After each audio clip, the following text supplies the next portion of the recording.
ராம்லீலா இந்த படத்துல நம்ம ரியோராஜ் என்ன பண்ணிருக்காரு அப்படின்னா ஏலியனை லவ் பண்ணிருக்காருங்க. ஏலியனை லவ் பண்ணாரு சரி, அவங்க கல்யாணம் பண்ணாங்களா, என்ன நடந்துச்சு அப்படிங்கிறது தான் இந்த படத்தோட கதை. அது மட்டும் இல்லாம ஈவினிங் 6 மணி, சாயங்காலம் 6 மணி வரைக்கும் தான் அவங்க பொண்ணா இருப்பாங்க. 6 மணிக்கு அப்புறம் அவங்க வந்து ஒரு பையனா மாறிடுவாங்க. இது எதுவுமே நம்ம ரியோராஜுக்கு தெரியாது.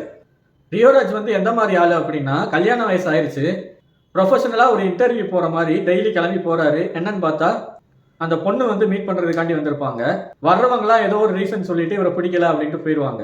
சரி லவ் பண்ணலாம், எப்படியாச்சும் பொண்ணு கிடைச்சிடும் அப்படின்னு கோயில், ட்ரெயின்ல அப்படின்னு நிறைய இடத்துல சுத்தி இவர் வந்து பொண்ணு தேடுறாரு. அப்படிதான் ட்ரெயின்ல வந்து இந்த ஹீரோயினை பார்த்துடுறாரு. படத்துக்கு இந்த ஹீரோயின் வந்து ரொம்ப ஒரு பிளஸ் பாயிண்டா இருக்காங்க. அது மட்டும் இல்லாம படம் ஃபுல்லா ரியோராஜோட ஆக்டிங் ஃபுல்லாவே பேசப்படுது.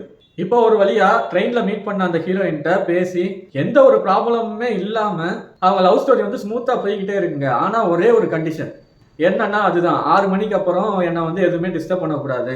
எங்க வீட்டில் வந்து ரொம்ப ஸ்ட்ரிக்ட்டு, எங்க அம்மா ரொம்ப ஸ்ட்ரிக்ட்டு, வெளியில அனுப்ப மாட்டாங்க, மெசேஜ் கூட பண்ணனாலும் தான் பண்ணுவேன் அப்படின்னு ஒரே ஒரு கண்டிஷன் போடுறாங்க.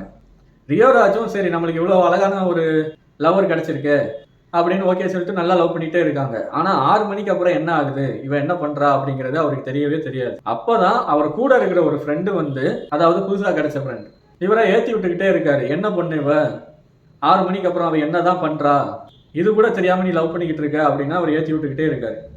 பேர்த்டே அதுவுமா கூட 6 மணிக்கு மேல இவளை மீட் பண்ண முடியாதா அப்படின்னு ரியோராஜ் வந்து அந்த ஹீரோயினோட வீட்டுக்கே போயிடுறாரு. அங்கதான் வேற வழி இல்லாம அந்த ஹீரோயின், அவங்க ஃபேமிலி எல்லாருமே ஏலியன் அப்படின்னு தெரிய வருது. இப்போ ரியோராஜுக்கு என்ன பண்றதுன்னே தெரியல. இப்ப படத்தோட செகண்ட் ஹாஃப் எப்படி போகுது அப்படின்னு பார்த்தோம்னா, அந்த ஹீரோயின் வந்து தன்னை பத்தி எடுத்து சொல்லி இவருக்கு வந்து புரிய வைக்கிறாங்க. ஆனா இவர் வந்து என்னங்க பண்ணுவாரு, அப்பப்போ அவரோட மைண்ட் வாய்ஸ்ல நம்ம கிட்ட தான் பேசுறாரு.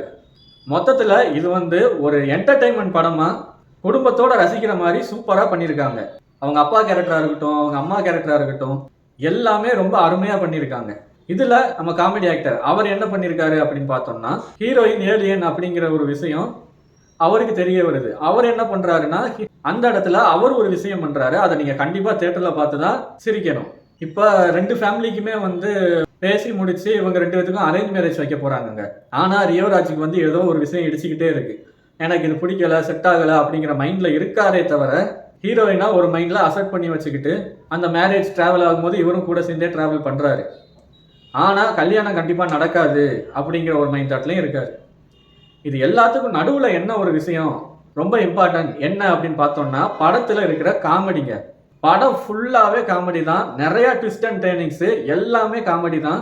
அது எல்லாத்தையும் நீங்க கண்டிப்பா தியேட்டர்ல தான் பார்க்கணும். அது மட்டும் இல்லாம படத்தோட கிளைமேக்ஸ், ஃப்ரெண்டு யாரு, இவங்க 2 பேரும் கல்யாணம் பண்ணாங்களா பண்ணலையா அப்படிங்கிறது தான் இந்த படத்தோட கதை. இதை வந்து ரொம்ப சீரியஸா எதுவும் எடுத்துக்கிட்டு எதுவும் பார்க்காம நல்ல ஒரு என்டர்டைன்மெண்ட் மூவியா பார்த்து ரசிச்சிங்கன்னா ரொம்ப நல்ல படமாவே உங்களுக்கும் வந்து அமையுங்கிறது என்னோட கருத்து. இந்த வீக்கெண்டும் சரி, இதுக்கு அடுத்த வீக்கெண்டும் சரி, ராம்லீலா மனுஷனுக்கு உண்டான காதல் கதை இல்ல, ஏலியனுக்கும் மனுஷனுக்கும் நடக்கக்கூடிய காதல் கதை. கிளைமேக்ஸ்ல கல்யாணம் ஆனதா, அதை கண்டிப்பா போய் தியேட்டர்ல பாருங்க. நீங்க நினைக்கிறத தாண்டி ஒரு விஷயமும் இந்த படத்துல இருக்கு. இதோட நான் அடுத்த விமர்சனத்துல உங்களை சந்திக்கிறேன். நன்றி, வணக்கம்.